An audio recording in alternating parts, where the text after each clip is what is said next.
Paul responds to some of the most famous rumors about him in 1963 and some that are still going into the 1990s. Paul, is it true you're going to get engaged to Jane Asher? No, it's not true. The papers started off by saying I was already engaged. Now the papers tell me I'm married, and they tell me I'm divorced now. So I don't. Maybe I am married. Oh, sorry. Maybe I am married. I don't know. The papers tell me I am. I don't think I am. I'm not getting engaged. No, not really. I mean, we never believed all that stuff. It's like Paul is dead as well. There was another rumor, I didn't believe that one. When asked his opinion on random questions, Paul gives a clever response in 1963, and then shows he is as playful as ever in 2019. Do you prefer mods or rockers? Don't know. I like any of them.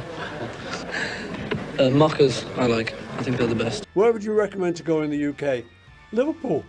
I just told you. I'd like to go somewhere with beautiful scenery or great food. Okay, maybe not Liverpool.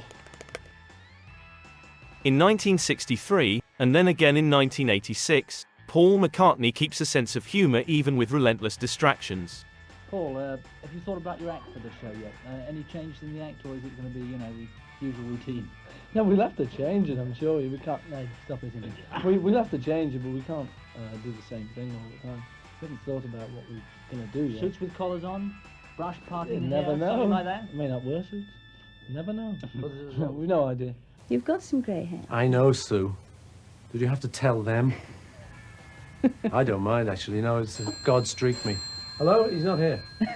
He's being interviewed. Paul recalls parenting in his youth and compares those times to how he is as a parent, which is not what he expected. What if they come home and say, Dad, we want to be rockers, we want to be punkers, put razor blades in our nose? They've done it already. My 23-year-old went through a phase of punk, which you've got to allow. You can't say, hey, no, you can't grow your hair long and stuff, because that's what we went through. So I always knew when that came up, I'd have to allow it. Doesn't mean you're going to like it or not worry about it, because what happens is it makes you understand what your own parents went through when you have kids. Because I could never understand why my dad didn't want me to wear tight trousers and have long hair. I thought there's nothing wrong with it. What's up?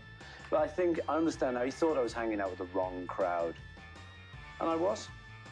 Now some of the time I was, but it was really harmless. It was a fashion. It was just a look, And when Heather got into it, at first, we were a little bit worried about what it might lead to. I don't know, traditional parents. Whereas you can't help it. You think you're going to be madly liberal, but then it happens, and you go, oh.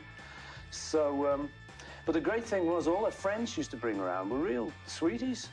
They were like animal lovers and very interested in conservation. And you think, well, you've got pins in your nose. You can't be into that. They're really nice, It was surprising, actually. Again, it was just a fashion. Kids are just the same. You see yourself primarily, or in what order? You're family man, musician, songwriter. Where in that do you find It yourself? sounded good. Yes, I think in my early days, I would have naturally put art first. But when you get kids, when you get married and when you get kids, some people still keep the art first. But then where does that leave the kids, And they're kind of living, breathing, real people, and they need attention. So I always put them before music, really, much as I love music. If it's a choice, there's no contest. Mm.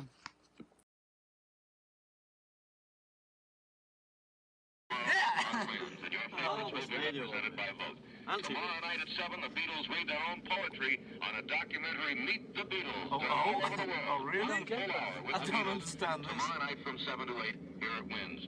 We ain't written no poetry.